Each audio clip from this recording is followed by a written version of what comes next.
let's discuss the presidential primaries in details and just look at it from every angle. Joining us from the United Kingdom, we have lawyer and public affairs analyst Toho Osaro Woja. He joins me virtually. Toho, as always, it's good to have you up on the news this afternoon. Good afternoon to you.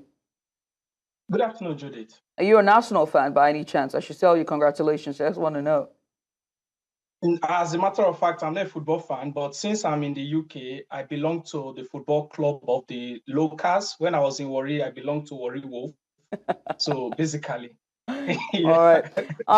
It begs to ask the question: where do you stand at this time when it comes to primaries and presidential primaries? And that's what we're going to get into, right? Again, exactly. We've seen all the primaries happening. It started from the House of Representatives at the state level and to the national level, and now we're at the grand finale, which is the presidential primaries. We've heard from our correspondent both here in Lagos, the center of excellence and the commercial capital, all the way to the main capital itself, Abuja, and not to forget in the south, Asaba Delta. And we know that there are two contenders, right? One is the presidential candidate who already had a massive consensus vote, and then there's the other, which is a fairly, individual, a private individual by the name Stanley Osifo, who is running against the president, right? I do have to ask you, the APC's decision to use the direct primary system, what does this say about the internal party democracy? And from being an observer yourself and watching all that's happening, what would you say about the entire process? Well, the entire process, legally, let me speak from the legal perspective first before I talk about socio-political view of the process. Legally, the process is legal because it's provided for by the All Progressive Congress Constitution 2022 Constitution, which allows a direct primary.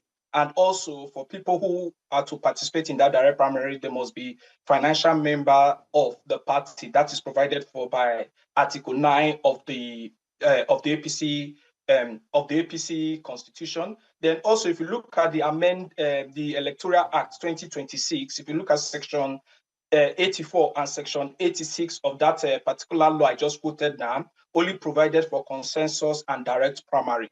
So that is a legal proceedings and a legal regulation the APC has adopted. Then if you look at it as a public affairs analyst, it falls back to when Jonathan, I think in 2011, thereabouts, either 2011 or 2010, if I get it right, when Jonathan was finding it difficult to clinch the ticket after he was sworn in when Yar'Adua died, I think one of the strategies that was put before him to see that he was able to get the PDP ticket there was to ask the governors to go back and conduct every primaries, particularly the presidential primaries, and come back and report and read the report at the national. So that primaries were done. I think it was somehow they find a way of managing it, because you as a governor, you can't come back to the president and report to the president, knowing fully well that you are seeking a second term, that you lost the election. And I think that strategy has been implemented in this particular APC primaries, whereby the governors of the state are made the coordinators and they are to report back to the national. So imagine you going to tell your boss that, well, I could not deliver you from my state, or somebody, which is the Stanley now, picked a vote. So you should know the implication it means for you as a governor. So that is it. So legally, it's a direct process. But the other issue people talk about is the fact that how did the APC, how were they able to comply with Article 9 of their constitution? Those people brandishing their membership card, are they financial members of the party? Are they committed members of the party? Do they even know the aims and objective of the party for them to enjoy the privilege of voting and be voted for? Those are issues that we need to look at in the larger picture. Then the other thing, again, I also want to look at, because obviously with the Electoral Act, it has reduced the means of candidate nomination to consensus and direct primary, which I believe it contravenes the Constitution of the Federal Republic of Nigeria, that lawyers and political parties should look into, because political party activities are freedom of association, and their rules and regulations are guided by the express provision of members assenting to a document to say this is how they want to rule. or they want to run. So imposing that that either consensus or direct primary is something legally political parties should look into.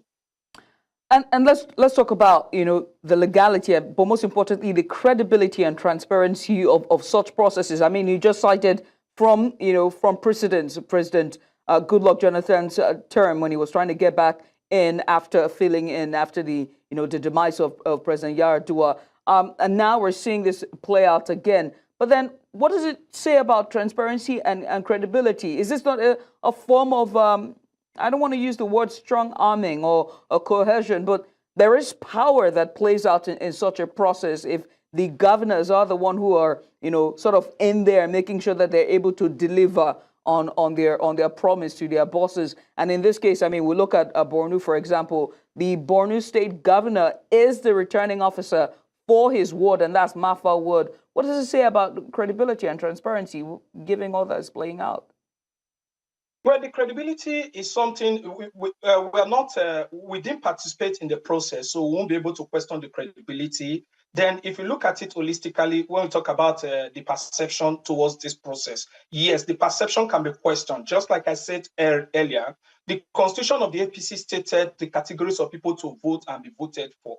Then the other thing, again, you also look at, if these are financial members of the APC, you'll be rest assured with the numbers. If you look at what the governor of Borno stated, with the numbers that voted, assuming they were paying their dues, which is monthly, you know that the APC will be one of the richest political party in the world, and they don't need to peg their presidential primary to be 100 million to finance the presidential campaign. And if you also look at it from the perspective of the fact that we are our leaders are who we are, basically, because if you see the turnout of people for the APC primaries, and if you ask them if they know the aims and objective, and with what is going on in Nigeria, we could see this turnout and the blandishing of 32 teeth in front of the cameras. I think majority of them should be proud of themselves, and the majority of them should get to question their sanity as to the rationale behind them coming out to vote,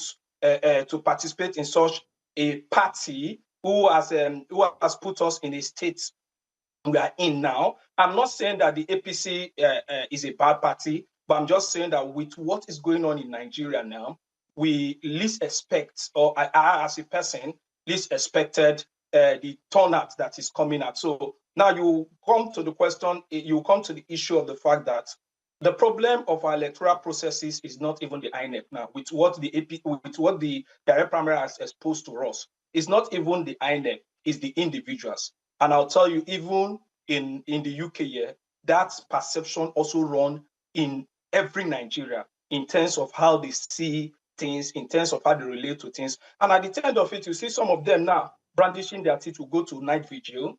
We go to the mosques to pray, just like what happened in a program I attended yesterday, praying for insecurity in Nigeria while they are in the UK, knowing fully well that issue of insecurity is determined by leadership of that particular nation. So as we're talking about, you know, the exercise and, you know, the transparency of it and credibility, also let's look at, you know, the concerns or major concerns, you know, surrounding such large-scale direct primaries in Nigeria itself, whether with the APC or any other party. We've seen a lot of controversy that have trailed the APC primaries. I mean, just earlier on this week, we saw during some of the primaries, whether it was the state House of Assembly's primaries or the national, that's the National State of Assembly primaries. What we saw was somewhat, we've tagged it here, geometric counting, so to speak. And then we've also seen how it was conducted, a bit somewhat chaotic. We've also seen allegations of vote buying, where women, there was one local government where women were speaking in the house saying that the money that was given to them was too low. Some were complaining of receiving just 1,000 and some as low as 600 naira. Large-scale direct primaries in Nigeria, the concerns that are surrounding it. Let's talk about, you know, those major concerns and whether or not we can ever get past that point of quote unquote buying. Now, it boils down to my earlier question. Direct primary is one of the best primary you can ever take. If direct primary is one of the best system of participation in politics. And if you look at the 1999 most celebrated election, which is the option A4, you see that it was as a result of impact of direct primaries. But now you look at it from the perspective of the individuals. The individuals comes to play. I saw that video. I think it was even an India friend of mine, an India friend of mine that sent me the video. And unfortunately, he knows I'm from Delta State, and unfortunately, the video, one of them emanated from Delta State. So it was like a slap on my face, though. So the person who did that, was he an INEC staff? No. So imagine what will happen in the general election. So that is one, the process itself. Then you will now question the purpose of INEC being present at those particular primaries is to pick the irregularities. But who are we to question such a process? We don't have the local standard because we didn't participate. We are not members of the APC to question that process. But you should also know that every average Nigerian should question their sanity when they see such a thing coming up online and ahead of a general election. Then for those who cry, I know I've seen people who cried and I've seen people who have resigned and they lost the process. It also passed a message. It also passed a message that you cannot be in Abuja or you cannot be an appointee or me coming from the UK down to Nigeria just to get a political appointment. And there is no touch within the grassroots. You must have a touch, a connection within the grassroots because the grassroots is the life wire of politics. It is a life wire of every leadership. So that also gets to put into a point. Then the other area I also want to look at, or we should also look at as Nigerians, you see that democracy is a beautiful thing. But when the minority, when we have the foolish, I don't want to use the word foolish minority, when minority decides to participate to, when minority participate to decide who leads them, then the majority will cry foul.